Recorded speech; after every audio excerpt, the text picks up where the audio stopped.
네, 이번 화재와 관련해서 이용재 경민대 소방안전관리과 교수 전화 연결해서 자세한 내용 짚어보도록 하겠습니다. 교수님 나와 계십니까? 예, 기다리고 있습니다. 네. 자, 어젯밤 11시를 조금 넘긴 시간에 화재가 발생했고요. 화재 발생 2시간 만에 큰 불은 잡혔다고 하는데 아직까지 완전히 진압이 안 된 것으로 전해지고 있습니다. 이렇게 진압이 오래 걸리는 이유가 있을까요?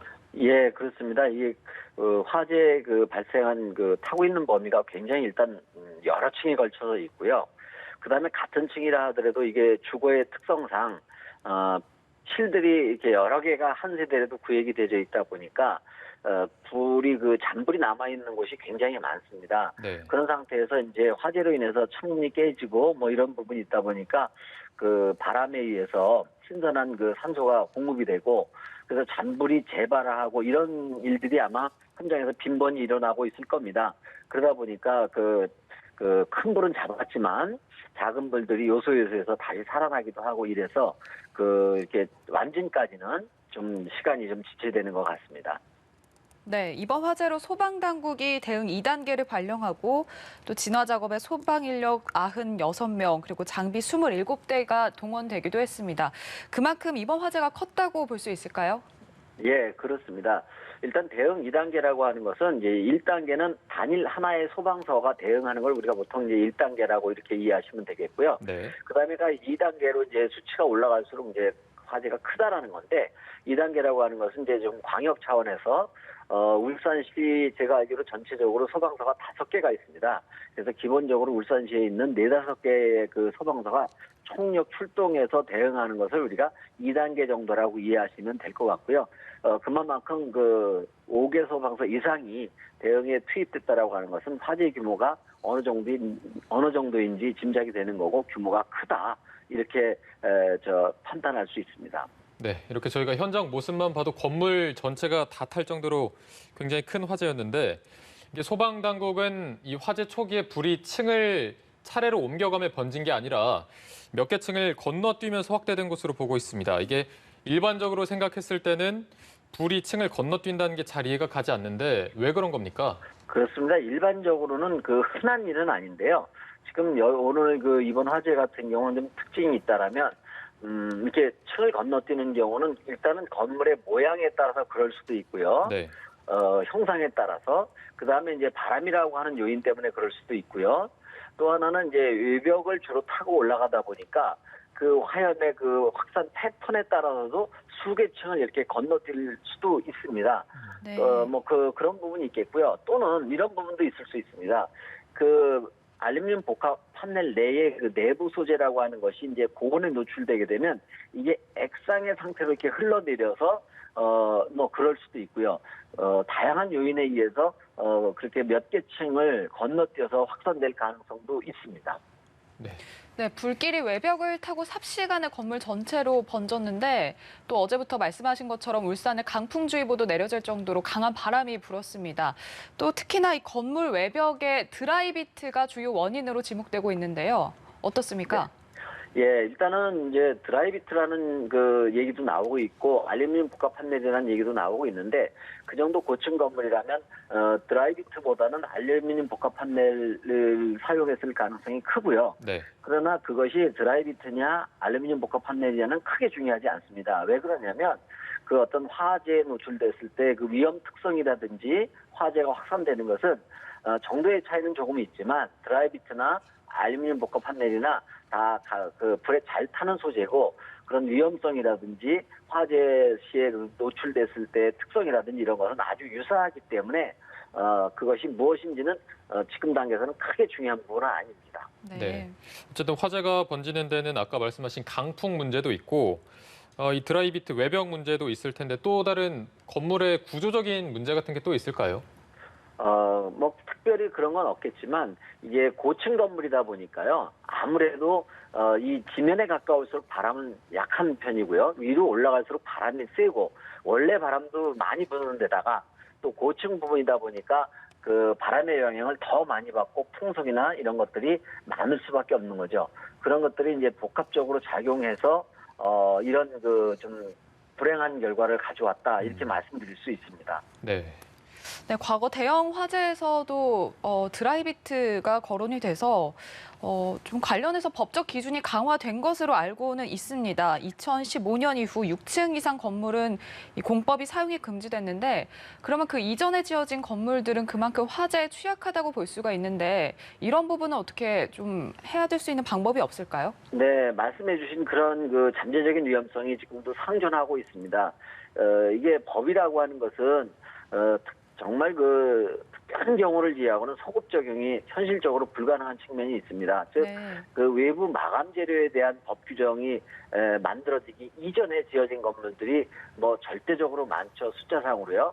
그런 부분에 대해서는 외벽 그 재료를 제한하는 그런 법을 강제로 소급해서 적용할 수가 없습니다. 이번 그 화재 건물 같은 경우도 2009년도 4월에 준공된 걸로 알고 있습니다. 네. 그렇다면 그런 이 건물 같은 경우도 역시 외벽 재료에 대한 법규에서 그 제한하는 강제 규정이 없을 시절에 지어진 건물이기 때문에 참 이 법이 좀 뒤따라가는 이런 그 한계점이 있는 그런 경우가 되겠습니다. 네. 이 드라이비트 공법 같은 경우에 일반적으로 생각했을 때 목재 건물 같은 경우도 화재에 굉장히 취약할 것으로 보이는데 저희가 앞서서 오전에 진압하는 상황을 좀 봤는데 연기가 계속해서 나고 있었습니다. 이게 드라이비트 공법으로 지으면 유독가스 같은 게 계속해서 좀 나올 가능성이 있는 겁니까? 예, 그 목재든 뭐 드라이비트든 불에 잘 타는 것은 비슷하지만요. 네. 차이점이라고 한다면 목재는 이런 드라이비트의 그 주재료인 이 스티로폼이나 또는 그 알루미늄 복합 패널의 그 재료 이런 거보다 더 그 유독성이 강한 다량의 연기를 뿜는 특성이 있고요.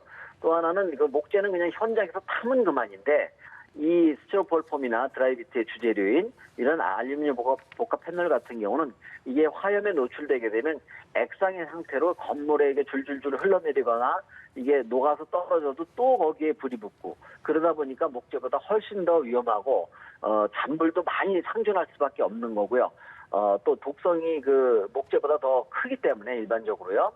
그래서 더 위험하다 이렇게 말씀드릴 수 있습니다. 네, 화재가 났던 시간상으로 봤을 때 좀 굉장히 큰 대형 인명 피해가 날 수 있었음에도 불구하고 별로 인명 피해가 그렇게까지 크지는 않았던 것으로 지금 전해지고 있거든요. 구조된 사람 중에 일부가 이제 자력으로 대피한 주민들도 있었고 또 80여 명이 병원으로 이송이 됐는데 뭐 이들 모두 연기를 마시거나 찰과상을 입는 등 비교적 가볍게 다친 것으로 알려졌습니다. 그리고 또 사망자도 아직까지는 확인이 안 된 상황인데요. 이렇게 큰 인명 피해로 번지지 않을 수 있었던 거 어떤 이유로 보시나요?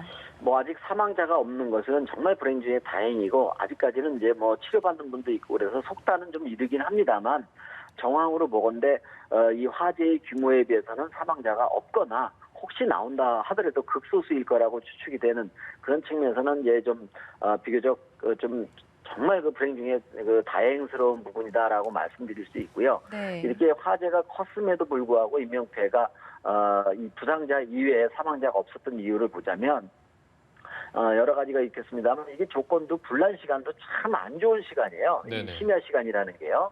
그럼에도 불구하고 심야도 이제 한 11시 뭐 이 정도니까 잠을 주무시는 분도 있을 거고 뭐 아직 안 주무시는 분이 그래도 좀 많을 거라고 보여져요. 몇 프로인지는 모르겠지만요. 네. 그러다 보니까 심야 시간이라 하더라도 화재 인지가 비교적 잘 됐고 또 뭐 제가 알기로는 그 경보도 아마 울렸고요. 그런 부분이 일단 큰 요인이겠고 또 하나 이제 소방대원이 이제 굉장히 뭐 긴장하고 그러셨겠죠. 그래서 현장에 빨리 투입이 돼서 그 주민들을 좀 안전하게 대피시키고 이러는데 공헌했던 부분, 기여했던 부분 이런 부분도 있었고요.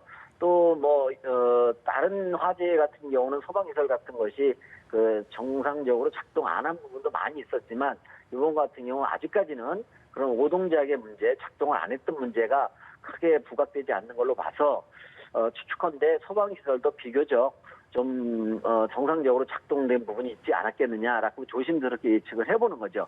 이러한 것들이 어우러져서 그래도 큰 인명피해나 사망자가 안 나왔던 부분이 아니겠느냐 이렇게 말씀드릴 수 있습니다. 네, 현재까지 사망자가 전해지지 않고 있어서 다행으로 생각이 됩니다.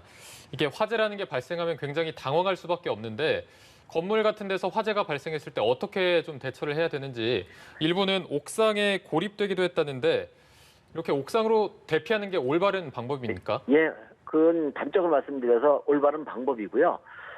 일반적인 화재가 났을 때 우리가 대피하는 요령 플러스 이런 고층이나 초고층 건물에서는 좀 몇 가지 추가할 사항이 있습니다.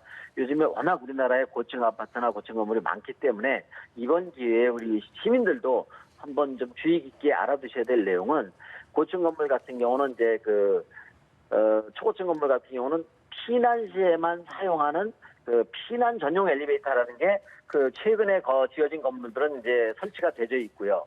그래서 상식적으로는 화재 시에는 엘리베이터를 안 타야 된다라고 하는 게 정답입니다만 그 피난 전용 엘리베이터는 화재 시에 그걸 이용해서 고층이니까 피난하라는 게 마련되어 있고요. 그래서 그걸 이용하시면 되는 거고 또 하나는 초고층 건물 같은 경우는 보통 중간 정도 층 어디엔가는 피난 안전 구역이라는 것이 마련되어 있습니다.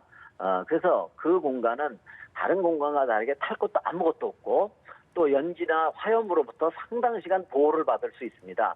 그거는 어디에 있느냐면 계단을 이렇게 타고 내려가다 보면 반드시 그 대피 공간을 경유하게 돼 있는 구조로 되어 있습니다. 네. 그러니까 계단으로 피난하기가 연기나 화염으로 인해서 불가능할 경우에는 그냥 대피 공간에 계시면 되는 거고요. 그다음에 이제 옥상 피난도 하나의 중요한 대피 수단이 되는 거죠. 특별한 경우가 아니라면 옥상 같은 경우는 이제 탈 것도 없고 그래서 옥상에서 이제 구조를 기다리면 소방대원이 헬기라든지 아니면 소방대원이 투입돼서 직접 대피시킬 수도 있고 그래서 이번에도 옥상으로 대피한 것은 적절한 대피 방법이었다라고 말씀드릴 수 있고요. 중요한 거는 이렇게 옥상으로 그래도 대피해서 큰 인명피해를 막을 수 있었다는 점에서 뭐 아파트뿐만 아니라 일반 건물도 평상시에 옥상으로 나가는 출입문을 항상 좀 개방해둔다든지 또는 닫아둔다 하더라도 위급 시에는 신속하게 열 수 있는 그런 장치라든지 이런 거를 평상시에 잘 유지 관리하는 것이 무엇보다 중요하다 이렇게 말씀드릴 수 있습니다. 네, 알겠습니다. 저희가 대처 요령까지 짚어봤고요. 정확한 화재 원인은 아직 파악이 되지 않기 때문에 저희가 들어오는 대로 추가 소식은 전해드리도록 하겠습니다. 자, 여기까지 하겠습니다. 네. 교수님 고맙습니다. 네, 수고하십시오. 네, 지금까지 이용재 경민대 소방안전관리과 교수와 함께 자세히 짚어봤습니다.